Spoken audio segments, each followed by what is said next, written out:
Indonesia kembali mendapatkan hasil imbang dalam match ketiga melawan Bahrain di kualifikasi Piala Dunia 2026. Dan tentunya hasil ini adalah hasil meskipun kita tidak kalah, tetapi ini cukup untuk membuat seluruh ya supporter timnas nasional Indonesia itu menjadi marah. Ya, bagaimana kita tidak marah kepemimpinan wasit Ahmed Al-Kab yang tidak begitu menjunjung tinggi fair play dan sportivitas ya, dengan sengaja membuat timnas nasional Indonesia gagal menang.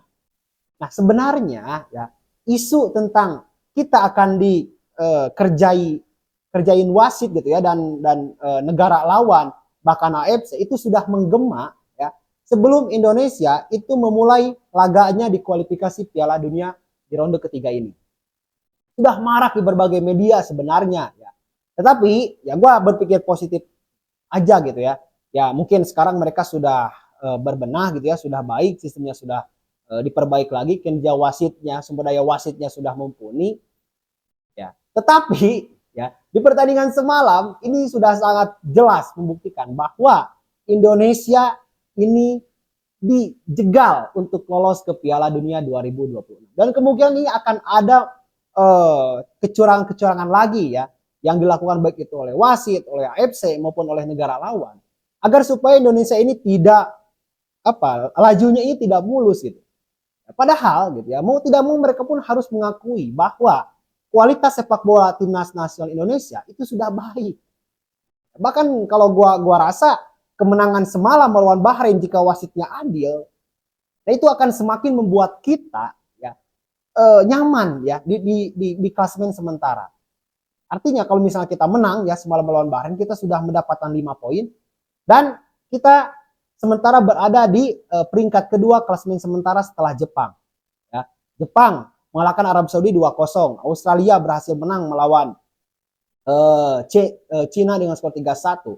Tetapi poin mereka itu hanya 4. Arab poinnya 4, Australia poinnya 4. Tetapi kita kalau menang itu sudah menjadi poin 5. Tinggal kita nanti melawan China ya, tinggal memaksimalkan lagi dan gua prediksi ya di pertandingan melawan Bahrain dan melawan Cina harusnya ya, kita itu sudah mendapatkan 8 poin. Ya, tetapi ya semua itu hanya ekspektasi kita aja gitu ya, tetapi mereka ini punya siasat buruk ternyata gitu ya terhadap timnas sepak bola nasional Indonesia.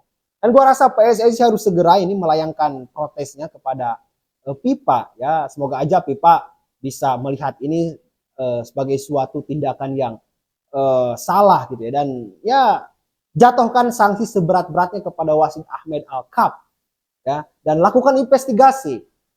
Ya, lakukan investigasi terhadap AFC, terhadap wasit-wasit AFC juga agar peristiwa-peristiwa semacam ini tidak terulang lagi. Kan ini sangat merugikan. Kita sudah berjuang mati-matian ya. Kita sudah berjuang secara maksimal.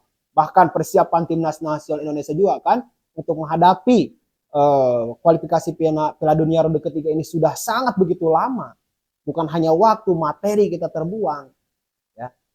Tetapi kalau misalnya di dalam perjalanannya kita dikhianati, kita dicurangi, ya semua rakyat negara Indonesia itu akan melaknat setiap tindakan yang tidak begitu terpuji terhadap timnas sepak bola kita. Ya, hati siapa yang tidak sakit gitu ya melihat timnas kita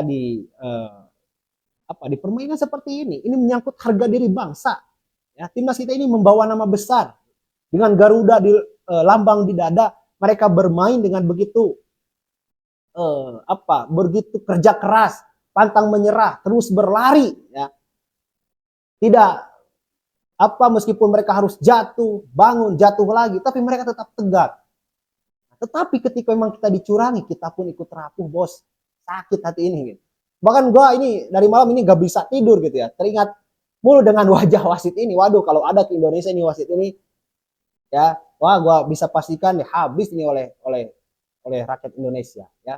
Ini bukan ancaman, tapi kan sekarang juga kan sudah di demo berjilid-jilid gitu ya oleh netizen Indonesia. Nah, ini adalah bukti komitmen masyarakat Indonesia ini begitu sangat mengawal terhadap kemajuan sepak bola di Indonesia. Jangan main-main, bos. Ayo dong tunjukkan sportivitas ya. Jangan membuat seolah-olah siasat ini hanya untuk negara Timur Tengah saja gitu yang lolos ke Piala Dunia. Tetapi Indonesia dengan kekuatan sepak bola yang sudah begitu baik, sudah begitu maju, punya pemain-pemain berkualitas, meskipun statusnya naturalisasi, tapi kan mereka punya darah secara langsung dari ibu, dari ayah atau dari neneknya.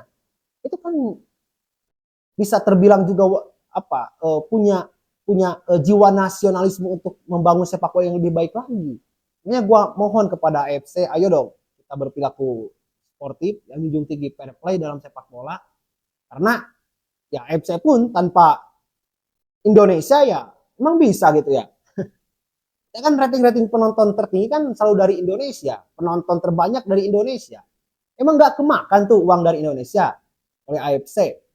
Jadi ayo dong kita bangun sepak bola ini sebaik-baiknya, seadil-adilnya. Ya, jika kita harus kalah pun semalam melawan Bahrain, ya, jika memang kalahnya itu secara baik-baik ya dalam maksudnya dalam konteks fair play dan sportivitas yang memang terjadi di lapangan baik dari wasit, ya panitia dan sebagainya, kita bisa nerima gitu. Tetapi kalau caranya seperti ini meskipun kita tidak kalah, tetapi kita sangat marah terhadap sikap AFC, ya, sikap wasit yang tidak begitu kompeten kalau menurut gua dalam memimpin sebuah pertandingan. Ya, meskipun sebetulnya kita semalam melawan Bahrain itu sudah sangat bagus. Ya meskipun ya dari secara statistik kan kita kalah tuh lawan Bahrain. Ya, tetapi menurut gua kita sudah bisa mengimbangi Bahrain. Bahkan level kita sudah berada di atas Bahrain. Lihat aja gitu ya. Bahrain itu gak punya peluang yang mematikan kecuali dari tendangan-tendangan bebas. 2 gol yang lahir dari timnas nasional Indonesia itu lahir dari skema yang real di lapangan, yang disusun secara rapi oleh pemain atas instruksi dari pelatih Sintayong. Bahrain kan hanya cetak gol lewat bola mati aja. Gol pertama bola mati, gol kedua bola mati. Itu pun bola matinya bukan hanya bola yang mati, tapi waktunya juga udah mati itu. Ini kan parah gitu. Nah, dan semoga kejadian peristiwa ini, sikap tidak fair play dari wasit dan AFC serta dari Bahrain ini tidak membuat pemain kita turun mentalnya. Dan sekarang untuk informasi kepada kalian, para penggawa timnas nasional Indonesia sekarang sudah berada di Cina. Ya, selepas pertandingan melawan Bahrain, ya kita langsung mencarter pesawat dan sudah terbang ke Qingdao. Sekarang mereka sedang beristirahat dan kemungkinan dalam waktu dekat atau besok hari mereka sudah memulai latihan. Oke, itu saja yang bisa gue sampaikan. Ini adalah curhatan hati gue ya. Nanti kalau misalnya rame video ini, gue akan buat analisa khusus untuk pertandingan Indonesia melawan Bahrain semalam. Oke, terima kasih. Jangan lupa like jika Anda menyukai video ini, juga tekan tombol subscribe dan tulis kolom komentar. Gue Cipi Story, salam sepak bola.